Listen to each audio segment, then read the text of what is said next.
নমস্কাৰ ছাত্ৰ ছাত্ৰীসকল, আজি দশম শ্ৰেণীৰ গণিতৰ ত্ৰিকোণমিতিৰ পৰিচয় পাঠৰ 8.2 অনুশীলনীটোৰ 1 নম্বৰটো কৰিম। এতিয়া প্ৰথম প্ৰশ্নটো চোৱা। তলত দিয়াবিলাকৰ মান উলিওৱা। Number 1 sin 60 degree cos 30 degree plus sin 30 degree cos 60 degree. এতিয়া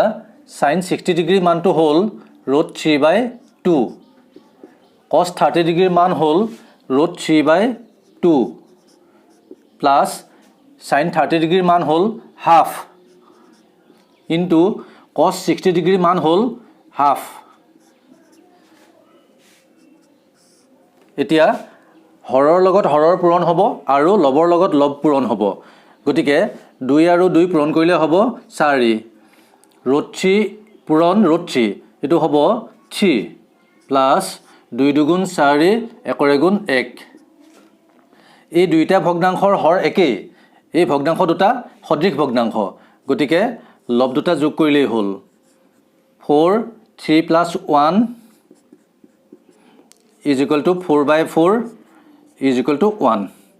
এতিয়া 1 নম্বৰটো হৈছে। এতিয়া 2 নম্বৰটো চোৱা। 2 নম্বৰটো হ'ল 2 tan square 45 degree plus cos square 30 degree minus sin square 60 degree = 2 into tan 45 degree মানে হ'ল 1, গতিকে এইটো হ'ব 1 স্কোৱাৰ প্লাছ cos 30 ডিগ্ৰী মানে হ'ল √3/2, cos স্কোৱাৰ 30 ডিগ্ৰী মানে √3/2 whole square minus sin 60 degree মানে √3/2, sin স্কোৱাৰ 60 ডিগ্ৰী মানে √3/2 হোল স্কোৱাৰ। এতিয়া √3/2 whole square minus √3/2 whole square এই দুইটা সমান সমান, গতিকে ইয়াৰ পৰা এইটো বিয়োগ কৰিলে 0 হ'ব। 2 × 1 স্কোৱাৰ 2 × 1 প্লাছ 0, 2 × 1 মানে 2 প্লাছ 0 = 2। ইয়াৰ এনচাৰটো হ'ব 2। ইয়াৰ পিছত 3 নম্বৰটো চোৱা।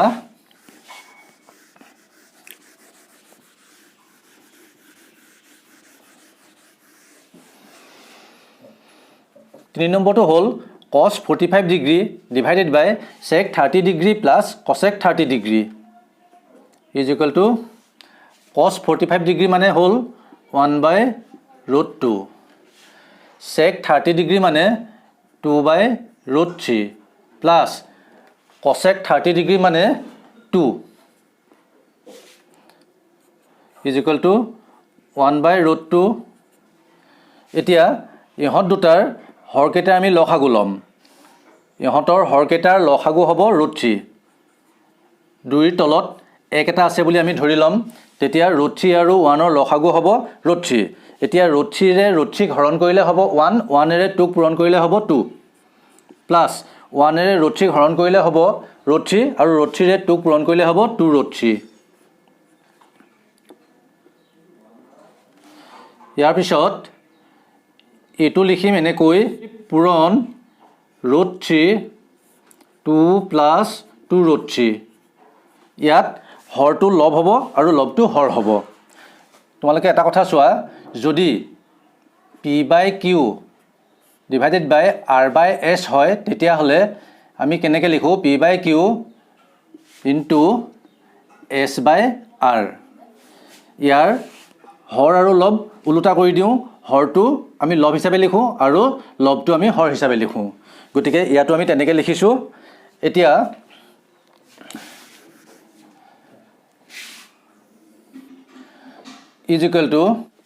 √2ৰে এইটোক আমি পূৰণ কৰিম আৰু 1ৰে এইটোক পূৰণ কৰিম। 1ৰে √3ক পূৰণ কৰিলে হ'ব √3 আৰু √2ৰে এইখিনিক পূৰণ কৰিলে হ'ব 2√2 plus 2 × √2 ×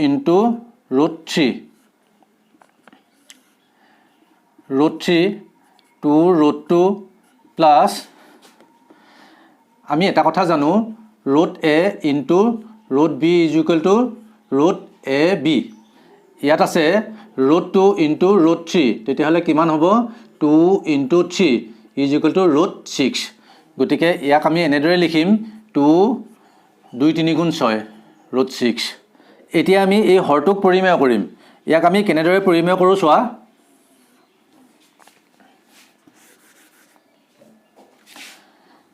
root 3 2 root 2 plus 2 root 6 ইয়াক আমি 2 ৰুট 2 মাইনাছ 2 ৰুট 6 এৰে পূৰণ কৰিম হৰটোক 2 ৰুট 2 মাইনাছ 2 ৰুট 6 এৰে পূৰণ কৰিলে লবটোকো কৰিব লাগিব তেতিয়া ইয়াৰ মানটোৰ কোনো পৰিৱৰ্তন নহয় ইয়াত হ'ব 2 root 2 minus 2 root 6 is equal two এতিয়া এই অংশটো চোৱা হৰটো চোৱা তোমালোকে আগতে এটা অভেদ পাইছিলা a plus b whole into a minus b is equal to a square minus b square 2 root 2 whole square minus 2 root 6 whole square ইয়াৰ পিছত ৰুট 3 ৰে আমি ইয়াক পূৰণ কৰিম আৰু ৰুট 3 ৰে ইয়াক পূৰণ কৰিম এতিয়া ৰুট 3 ৰে ইয়াক পূৰণ কৰিলে হ'ব 2 root 2 into root 3 minus 2 root 6 into root 3 ইয়াক বৰ্গ কৰিলে হ'ব 2 square is equal two 4 root 2 square is equal two 2 minus 2 square is equal two 4 root 6 square is equal two 6 আকৌ এইটো চোৱা 2 ইনটু ৰুট 2 ইনটু ৰুট 3 হ'লে কি হ'ব ৰুট 2 ইনটু 3 2 ইনটু 3 হ'লে হ'ব ৰুট 6 গতিকে মই এইটো ইয়াতে ৰুট 6 লিখি দিওঁ ৰুট 6 মাইনাছ 2 ইনটু এইটো হ'ব এনেকুৱা 6 ইনটু 3 ৰুট 18 গতিকে ইয়াতে মই 18 লিখি দিওঁ 18 ইজ ইকুৱেল টু 4 দুগুণ 8 বিয়োগ 4 6 গুণ 24 এইটো হ'ল 2 ৰুট 6 মাইনাছ 2 18 টো আমি এনেদৰে লিখিব পাৰোঁ 9 ইনটু 2 9 ইনটু 2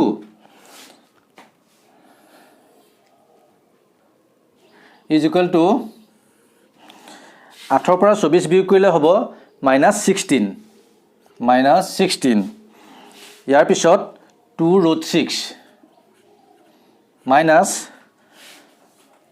2 ইনটু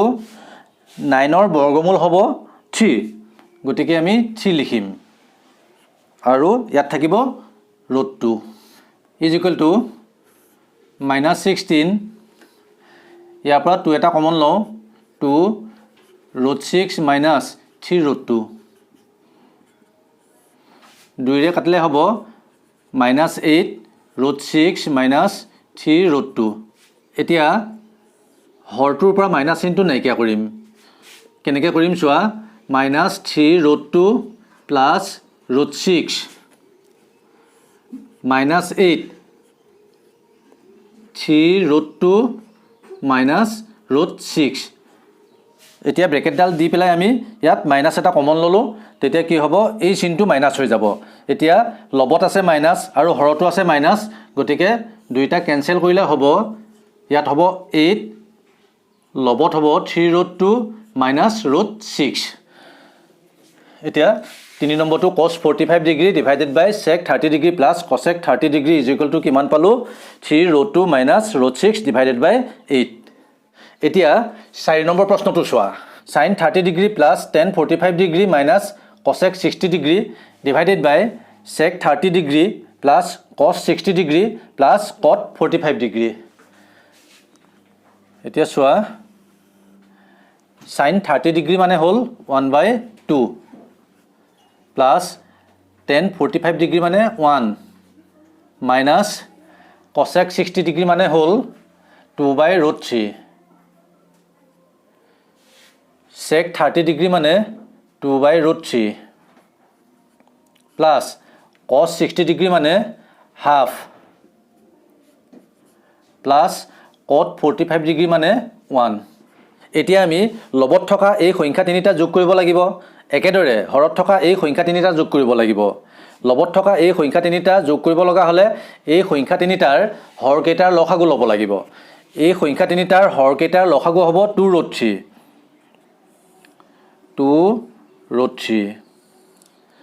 এতিয়া 2ৰে ইয়াক হৰণ কৰিলে হ'ব √3 √3ৰে 1ক পূৰণ কৰিলে হ'ব √3 প্লাছ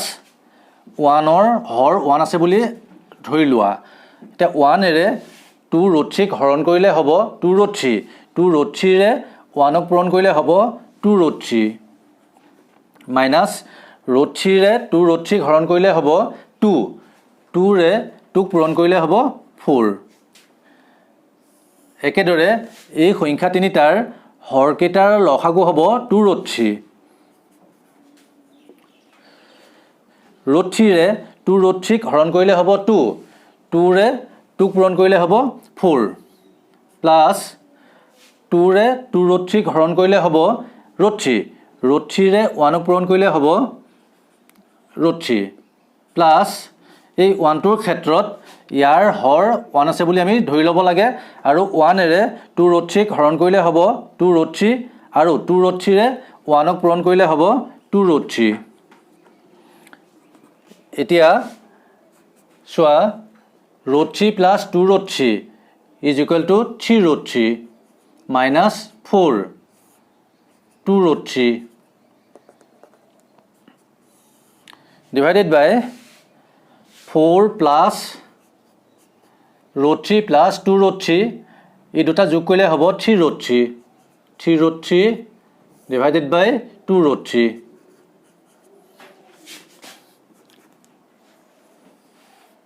ইয়াৰ পিছত চোৱা আগতে তোমালোকক কৈছিলোঁ যদি p/q ডিভাইডেড বাই r/s হয় তেতিয়াহ'লে p/q is equal two s/r হয় গতিকে ইয়াত কি হ'ব 3 √3 মাইনাছ 4 ডিভাইডেড বাই 2 √3 পূৰণ এতিয়া 2 √3টো ওপৰলৈ যাব 2 √3 ডিভাইডেড বাই 4 প্লাছ 3 √3 4 প্লাছ 3 √3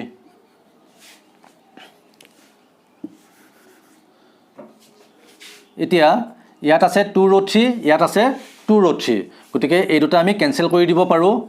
তেতিয়া আমি কি লিখিম 4 প্লাছ 3 √3 ইয়াত প্ৰথমতে মই 3 √3টো লিখি লওঁ 3 √3 প্লাছ 4 এইটো আৰু এইটো একেটাই লিখিছোঁ মাত্ৰ ইহঁতৰ ক্ৰমটো সলনি কৰি লিখিছোঁ ইয়াৰ পিছত হ'ল লগত হ'ব 3 √3 মাইনাছ 4 এতিয়া ইয়াৰ হৰটো আমি পৰিমেয় কৰিম হৰটো পৰিমেয় কৰিব লগা হ'লে আমি কি কৰিম 3 √3 মাইনাছ 4ৰে হৰটোক পূৰণ কৰিম হৰটোক এটা সংখ্যাৰে বা এটা ৰাশিৰে যদি আমি পূৰণ কৰোঁ তেতিয়া লবটোকো আমি সেই সংখ্যাটোৰে বা সেই ৰাশিটোৰে পূৰণ কৰিব লাগে গতিকে চোৱা 3 √3 প্লাছ 4 হোল ইনটু 3 √3 মাইনাছ 4 ইয়াত কি আছিলে 3 √3 মাইনাছ 4 যেহেতু হৰক 3 √3 মাইনাছ 4ৰে পূৰণ কৰিছোঁ গতিকে লবটোকো আমি 3 √3 মাইনাছ 4ৰে পূৰণ কৰিব লাগিব এতিয়া চোৱা আগত এটা কথা কৈ গৈছোঁ a plus b whole into a minus b is equal to a square minus b square এইটো এটা অভেদ গতিকে এই অভেদটোৰ লগত যদি ইয়াক আমি তুলনা কৰোঁ তেতিয়াহ'লে কি হ'ব 3 √3 হোল স্কোৱাৰ মাইনাছ 4 স্কোৱাৰ ইয়াৰ পিছত ইয়াত আছে 3 √3 মাইনাছ 4 হোল ইনটু 3 √3 মাইনাছ 4 তাৰ মানে এইটো কি হ'ব 3 √3 minus 4 whole square is equal to ইয়াক বৰ্গ কৰিলে হ'ব 3 √3 whole square is equal to 3 square into √3 square 3 square মানে 9 ইনটু √3 স্কোৱাৰ মানে হ'ল 3 ইজ ইকুৱেল টু 27 গতিকে আমি ইয়াক বৰ্গ কৰিলে কি পাম এইটো মই কৰি দেখাই দিছোঁ 3 স্কোৱাৰ ইনটু √3 স্কোৱাৰ মাইনাছ 16 এইটো হ'ব a minus b whole square হ'লে কি হয় a square plus b square minus twice ab গতিকে আমি ইয়াক তেনেধৰণে ভাঙি দেখাওঁ 3 √3 a square plus b square মানে 4 square minus 2 into a into b 2 into 3 √3 into 4 ইয়াৰ পিছত চোৱা এইটো হ'ল 9 এইটো হ'ল 3 9 ইনটু 3 মাইনাছ 16 এইটো হ'ল 9 3 স্কোৱাৰ মানে 9 ৰুট 3 স্কোৱাৰ মানে হ'ল 3 প্লাছ 16 মাইনাছ 2 3 গুণ 6 6 4 গুণ 24 24 ৰুট 3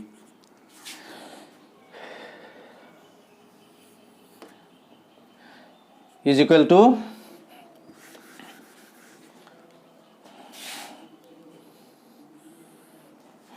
9 3 গুণ 27 27 মাইনাছ 16 9 3 গুণ 27 27 plus 16 minus 24 root 3 24 root 3 is equal to 27 minus 16 7 6 গ'লে 1 2 পৰা 1 গ'লে 1 আৰু 27 প্লাছ 16 is equal to 43 হ'ব 7 6 13 3 1 উকলিল 2 1 3 3 1 4 43 মাইনাছ 24 ৰুট 3 এতিয়া 4 নম্বৰটো শেষ হৈছে তোমালোকে এইটো ভালদৰে চাই লোৱা তোমালোকে ভিডিওটো এনেকৈ চাই গ'লেই নহ'ব তোমালোকে নিজে অংকটো কৰি যাব লাগিব কাগজ কলম লৈ যদি কৰি নোযোৱা তেতিয়াহ'লে এনেকৈ চাই পেলাই বুজি নাপাবা এতিয়া 5 নম্বৰটো চোৱা 5 নম্বৰটো হ'ল 5 cos স্কোৱাৰ 60 ডিগ্ৰী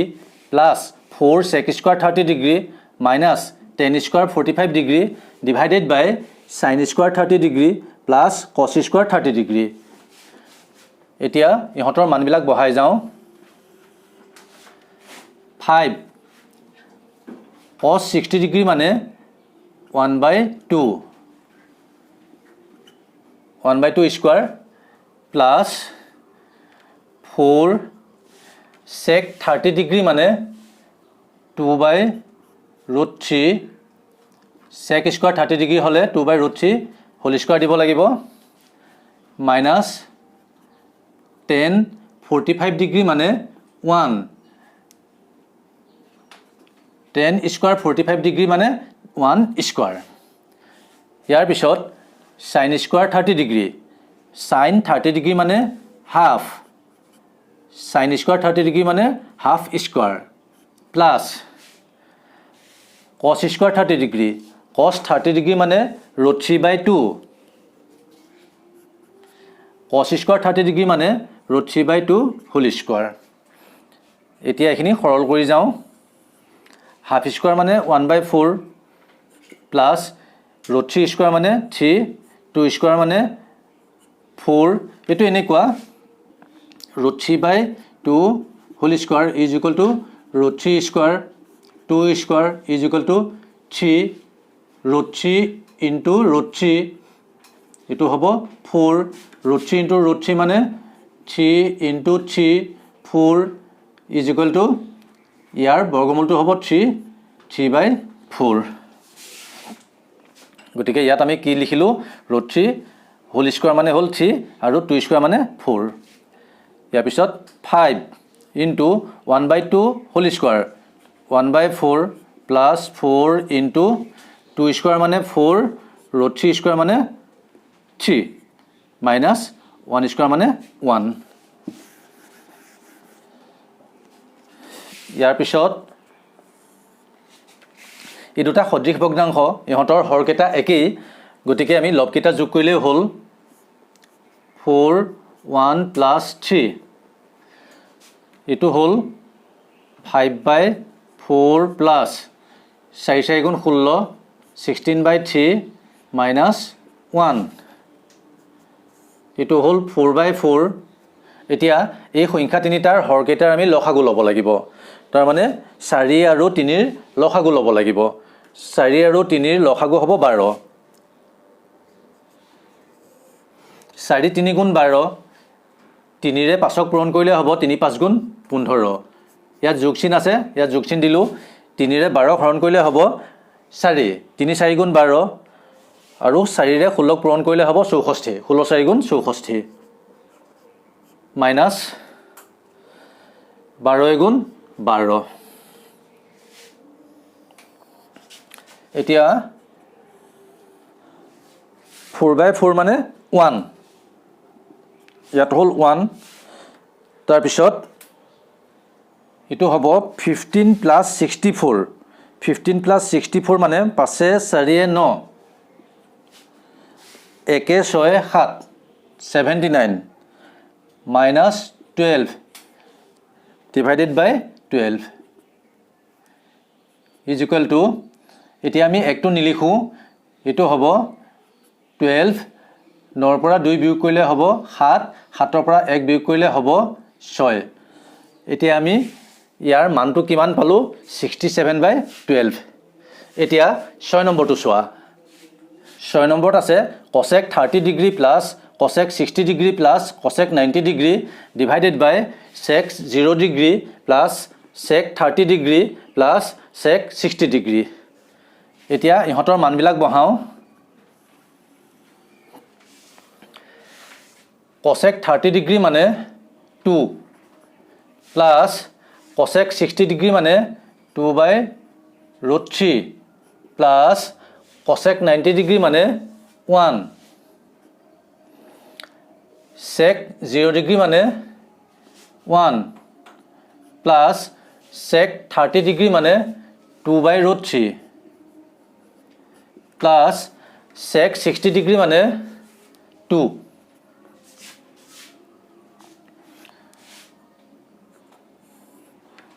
এটো এনেদৰে লিখি লওঁ 1 plus 2 plus 2/√3 1 plus 2 plus 2/√3 ইয়াত হৰ লব দুইটা একেই গতিকে এটো হ'ব 1 ছাত্ৰ ছাত্ৰীসকল আজি অনুশীলনী 8.2 ৰ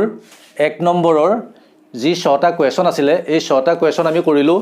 ইয়াৰ পিছত আমি পৰৱৰ্তী যি কোৱেশ্চন আছে এই কোৱেশ্চন বিলাকৰ সমাধান কৰিবলৈ আমি চেষ্টা কৰিম আজিলৈ ইমানেই ধন্যবাদ